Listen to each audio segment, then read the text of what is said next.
No dia de hoje nós batemos a marca dos 17 mil inscritos aqui no YouTube. Agradeço demais a todos vocês que têm deixado comentários recorrentes, compartilhando o vídeo e também deixando curtidas. Tudo isso é importante para a gente ganhar crescimento aqui nessa plataforma. Pessoal, como forma de agradecimento, vou trazer nesse vídeo 4 dicas importantes que pouca gente fala aqui no YouTube, que vão ajudar você a acelerar bastante a sua construção patrimonial a longo prazo, né? Então essas dicas são baseadas aqui na minha estratégia, elas têm gerado bons frutos nos últimos 7 anos e na próxima década vão continuar gerando uma rentabilidade acima da média. Eu tenho certeza que esse vídeo vai ser um divisor de águas, principalmente para você que é novo na bolsa e está começando agora a sua caminhada no mundo dos investimentos. Se eu te ajudar, eu peço que você deixe aqui o comentário. E o primeiro comentário, pessoal, eu peço que deixe aí o número de ações e o preço médio, que eu vou trazer uma análise da sua carteira publicamente aqui no canal. A primeira dica é analise corretamente os indicadores fundamentalistas, né? Não olhe apenas a fotografia do momento, procure olhar de maneira dinâmica, né? Como a empresa vem ganhando ou perdendo eficiência ao longo do tempo. Procure buscar essa avaliação horizontal, né?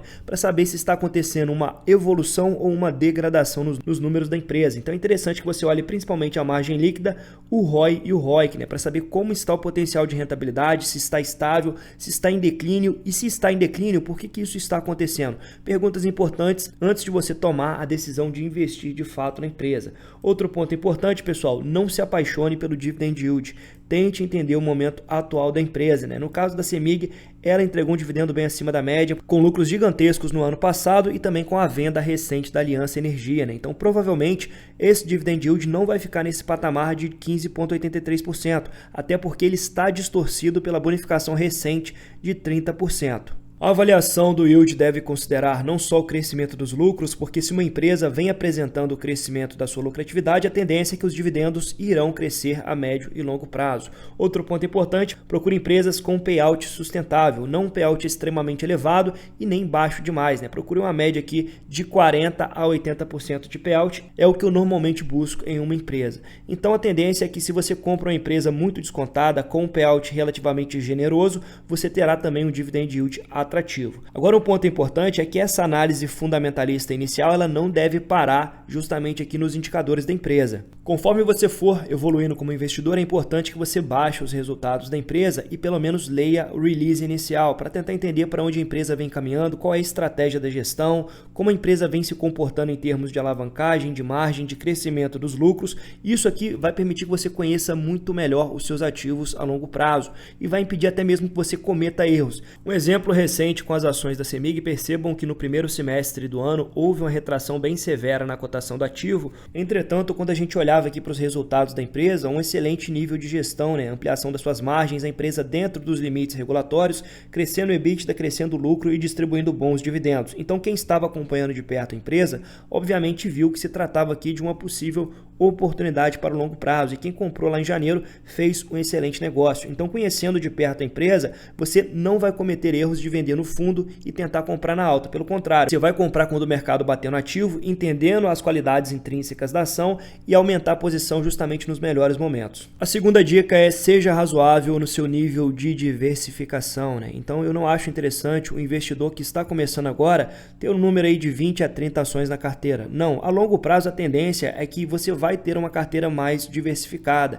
Então ao longo dos anos você vai construindo a carteira, vai se deparando com algumas oportunidades, comprando boas empresas, então você vai ficar diversificado a longo prazo. Mas nos anos iniciais é importante que você concentre a sua atenção em empresas com fundamentos sólidos que estejam descontadas e com boa perspectiva de proventos. Então se você diversificar demais, na verdade você está reduzindo o nível de eficiência dos seus recursos. Então a intenção é você concentrar os recursos nas melhores oportunidades, né? Nas empresas que você acredita que de fato trarão maior retorno para você já no médio prazo. Isso vai permitir que você acelere de certa forma a sua evolução patrimonial. Percebam que a função primordial da diversificação é justamente mitigar os riscos da sua carteira a longo prazo. Porém, vejam vocês que a partir de 10 ativos, a redução do risco não é tão significativa assim. E o limite aqui seriam 16 ativos. A partir de 16 ativos, não existe tanta relevância no risco diversificável para a sua carteira. Então, nesse contexto, eu prefiro uma carteira mais enxuta, né? Então, vejam que temos aqui 9 ativos. Eu acredito até que essa carteira tem ativos demais. Entretanto, eu não quero tirar nenhuma ação dessa carteira agora. Quero apenas aumentar a posição dentro dessas empresas a médio e longo prazo. A terceira dica, e talvez uma das mais importantes, é não atrapalhe o trabalho dos juros compostos. Pessoal, dentro da fórmula dos juros compostos, o fator exponencial é o T. É justamente o tempo que vai agir nessa curva exponencial, fazendo o seu patrimônio explodir a longo prazo. Então, o melhor amigo do investidor de longo prazo não é um excelente timing de mercado, mas sim a paciência para permanecer comprado em excelentes ativos, deixando essas empresas trabalharem e gerando lucros sucessivos para vocês. Já trouxe vários estudos mostrando aqui, tanto com a Itaúsa, com a CEMIG, com a Klabin, com o próprio Bradescão, todos eles geraram retorno muito acima da inflação, simplesmente para quem comprou no momento ideal e permaneceu reinvestindo os proventos, carregando as ações a longo prazo, consegue de fato construir um patrimônio gigantesco. Percebam como é tão fácil errar justamente nessa dica crucial. Então nós temos aqui exemplos de retorno a longo prazo de 4 grandes empresas, como a Klabin,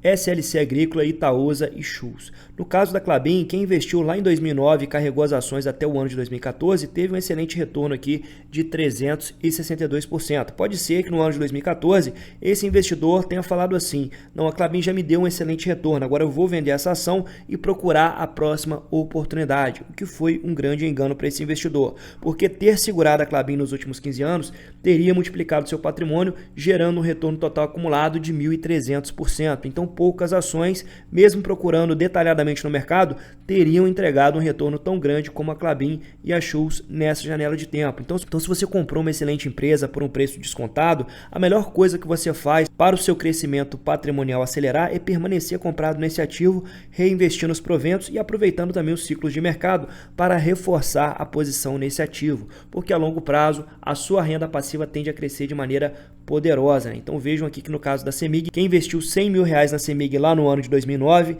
carregou as ações reinvestindo todos os dividendos, aproveitando uma ou outra bonificação, recebeu um total de R$80 mil em dividendos só referente ao ano de 2023. Então, para ver de fato essa mágica acontecendo, precisa permanecer comprado em bons ativos durante décadas. A terceira e última dica é considere ter um pouco de caixa. Ter uma reserva de liquidez para aproveitar as oportunidades do mercado pode acelerar também o seu processo de enriquecimento a longo prazo. Vejam vocês que essa dica ela vem pautada no fato de que nós estamos numa economia de terceiro mundo, em um país subdesenvolvido que sofre forte ruído político e econômico o tempo todo. E eventualmente nós temos essas oportunidades aqui no preço sobre lucro ajustado do Ibov. Então vejam que recentemente, no ano de 2022, o momento no qual o Ibov vinha sofrendo bastante, bem depreciado, com a taxa de juros a 13,75% ao ano, foi justamente o momento no qual nós fizemos excelentes negócios, justamente porque nós tínhamos um caixa para comprar a Klabin a 3,65,